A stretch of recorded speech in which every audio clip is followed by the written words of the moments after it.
वक्फ board के इस इंतखाबात में बार काउंसिल की कैटेगरी में ऑलरेडी इलेक्ट होने एक तरह से इलेक्ट हो चुके हैं। आज अनाउंसमेंट होना बाकी है।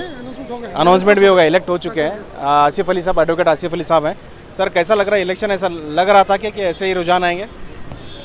बिल्कुल, शुरुआत से लेकर जो है रुझानों की जो है ठीक ही हो रहा था, क्योंकि मिनिस्टर साहब जो है 2 कैंडिडेट को तय करे थे।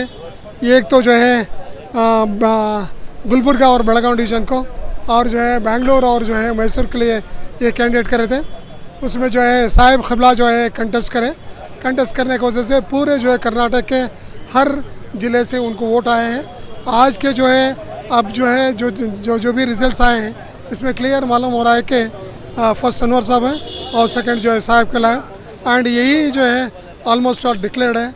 इंशाल्लाह आने वाले दिनों में जो है एक अच्छा बोर्ड बनेगा और उसमें जो है कुछ नई चीज़ों बदलाव आकर आज जो है वक्फ बोर्ड की जो है पूरा कर्नाटक में और ऑल इंडिया बेसिस में जो है मुश्किलात हो रहे हैं। इसके लिए इंटेलेक्चुअल अप्रोच करके उसको सॉल्व करने का सब मिलकर कोशिश करें। सेकंड प्रेफरेंस का भी हो गया क्या?